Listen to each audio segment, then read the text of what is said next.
Right, so today I'm going to do a 2-minute tutorial on trail shoes. Where are you going? You're supposed to be the lead role.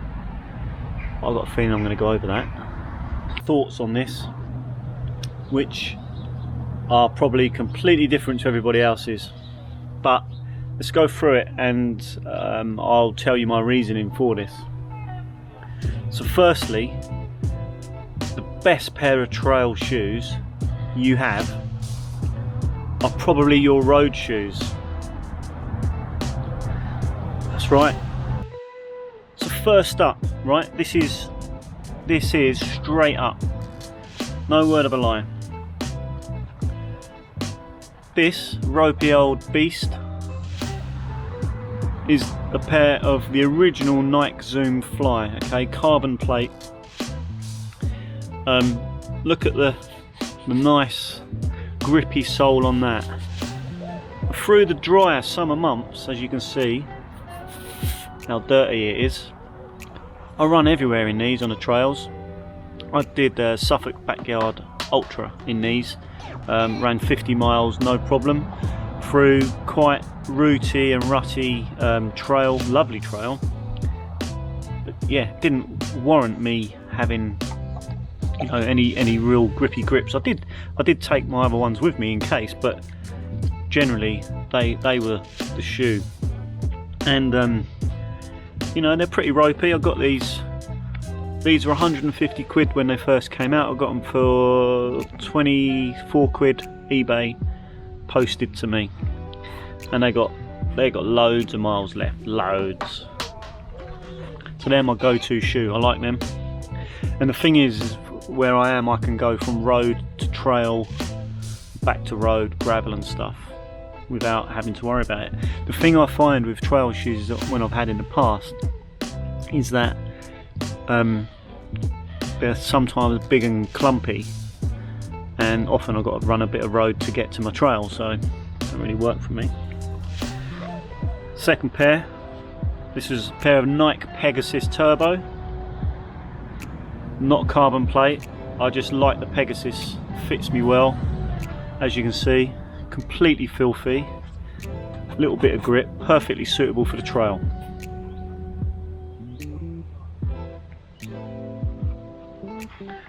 And they are falling to pieces. Well, I'd say they're quite well worn in now, starting to come away. Loads of miles left.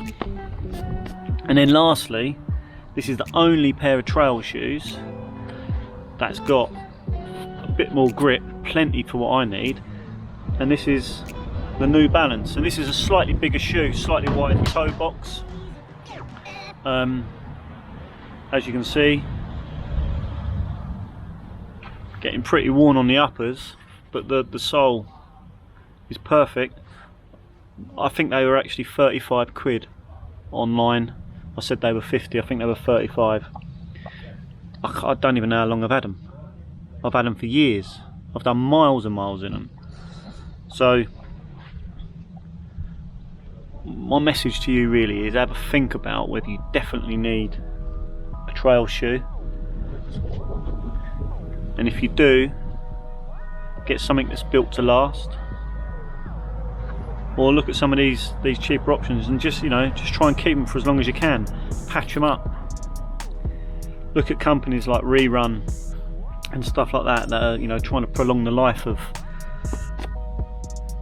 used running gear. But yeah, the main message is, don't be fooled by these trail running companies or shoe companies that are trying to sell you something that's made for trail, when I can run better in these on the trail than I would on a heavy clumpy pair of trail shoes.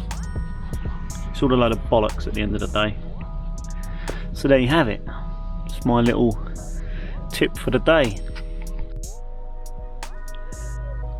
9 times out of 10, if like me, you're living in the UK and our trails consist of hills, gravel paths and things like that, you're going to be pretty much alright with a pair of road shoes. Trust me. The thing is, right,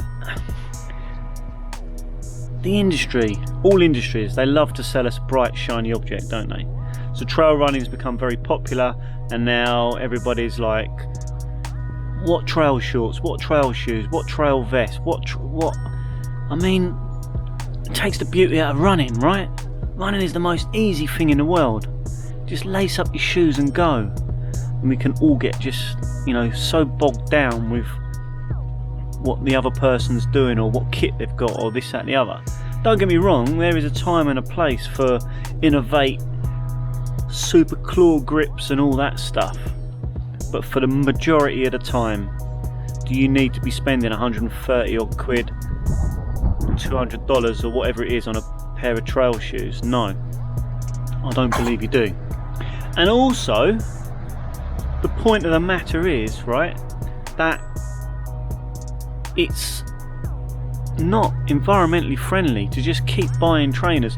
But what I'm going to show you in a minute, there is one pair of these that I purchased brand new, which were a super cheap deal on the internet. It cost me like 50 quid, and I've had them the longest. But the other two pairs were both eBay second-hand bargains, and I shit you not, I've done hundreds of miles in them, and they're still going strong. So don't be fooled by, you know, the marketing piece. Like Hoka are done fantastic at the moment. Everyone's got a pair of Hokas. They fall to pieces in about 500 miles. What's all that about? Buy another pair. There's another 130 quid. Do you know the real sad thing is though, is that it takes about 1,000 years for a pair of shoes to decompose, right? 1,000 years. Adidas, Nike and all that, I think they churn out something like 5 million pairs of shoes a year. Now think about this, every pair of trainers that have ever been made, if it takes 1,000 years to decompose, they're still in existence, and they're churning out 5 million a year. That's a serious amount of plastics and stuff that's going to go to landfill. So think about that next time, you know, you're sold on the idea of a pair of trail shoes. Like, do I really need these? Can I get on with what I've got? Okay, so here's a final thought then, really, to think about what to do with your shoes when they are done with, when the uppers have gone and everything else.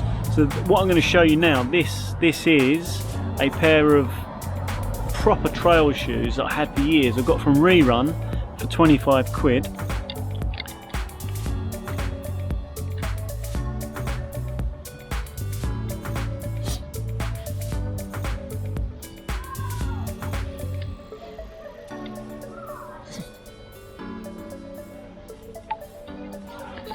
As you can see, I wore the arse out of them, but they're definitely not going to landfill yet. They've become my marigold plant pots. Doing alright.